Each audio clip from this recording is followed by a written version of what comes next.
ఓం శ్రీ గణేశాయ నమః. శ్రీ గణేశ పురాణం 70వ అధ్యాయము.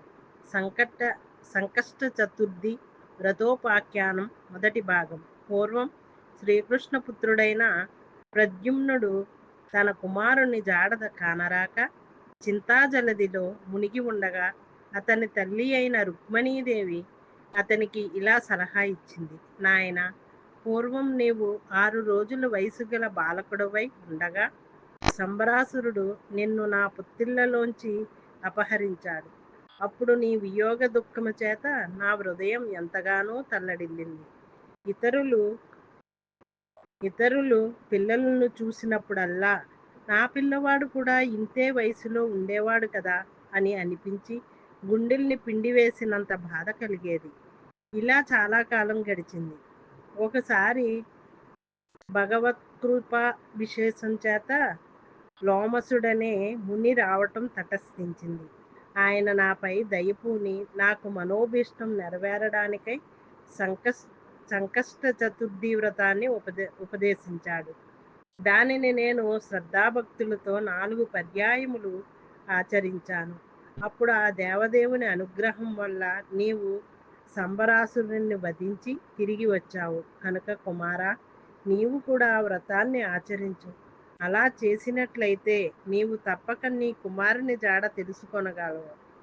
బ్రహ్మ ఇలా చెబుతున్నాడు. ఓ రాజా, అప్పుడు ప్రద్యుమ్నుడు కూడా గణనాథునికి అత్యంత ప్రీతిపాత్రమైన ఈ వ్రతాన్ని ఆచరించాడు. అప్పుడు గణేశుని అనుగ్రహం వలన తన కుమారుడు బాణాసురుని యొక్క అంతఃపురంలో బందీగా ఉన్నట్లు తెలుసుకోగలిగాడు. ఈ విషయాన్ని త్రైలోక్య సంచారి అయిన నారదుని వద్ద తెలుసుకొని బాణాసురునికి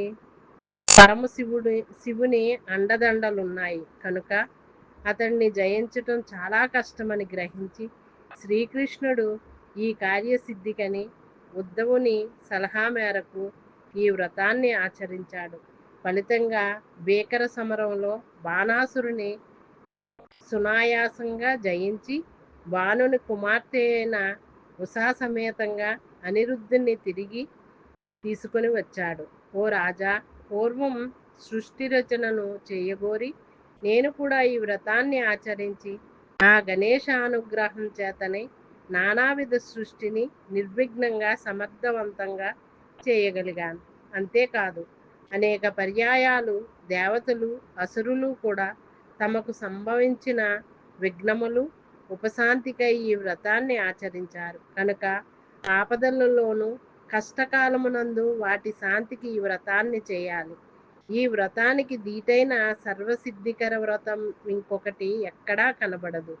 ఈ వ్రతముతో సమానమైన తపస్సు గాని విద్య గాని దానము గాని ఏమీ లేదు. ఓ రాజా, ఈ కథనంతటిని విని 2 చేతులను జోడించి హృదయ కమలంలో భక్తజనమందారుడైన విఘ్నహరుడిని స్మరిస్తూ మౌనంగా బ్రాహ్మణులు భుజించగా మిగిలిన శేషాన్ని బంధుజనంతో భుజించాలి. ఇలా నిష్టగా చేస్తే కొద్ది నెలల్లోనే సిద్ధి తప్పక కలుగుతుంది. వేరే ఏ వ్రతము, నోము, కర్మ కూడా ఇంత శీఘ్రంగా సిద్ధించదు. ఈ పరమ ప్రభావవంతమైన పవిత్రమైన వ్రత విధానం అత్యంత గోప్యంగా ఉంచాలి. శ్రద్ధాలువులు కాని వారికి, నాస్తికులకు, భక్తి లేని వారికి చెప్పరాదు. భక్తి గలవారైన కుమారులకు, శిష్యులకు, సాధువర్తన గల వారికి మాత్రమే చెప్పవచ్చు. ఇందులో ఉపదేశించిన ప్రకారం ఆచరిస్తే తప్పక సకల కార్యసిద్ధి కలుగుతుంది. పురుషులైన, స్త్రీలైన ఉత్కృష్టమైన మహత్కార్యాలను చేయదలిచినప్పుడు ఆ కార్యసిద్ధికై ఈ వ్రతాన్ని చేయాలి. అలా చేసినట్లయితే తమ తమ మనోభీష్టములను అవశ్యం పొందగలరు. వారికి విఘ్నహరుని అనుగ్రహం చేత లోటే ఉండదు. ఓ మహర్షులారా, ఈ విధంగా ఆ రాజు చతురాననుడి వద్ద నుండి చతుర్థి వ్రత విధానాన్ని పూర్తిగా విని సమస్త దుఃఖశాంతి కొరకు అత్యంత ప్రీతితో ఈ వ్రతాన్ని ఆచరించి వ్రత ప్రభావం చేత శత్రువులందరినీ జయించి దారాపుత్రులతో నిష్కంటకంగా రాజ్యభోగాలను అనుభవించాడు అంటూ సూత మహర్షి ముగించాడు.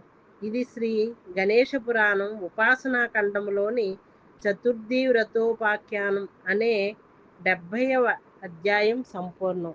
ఓం శ్రీ గణేశాయ నమః.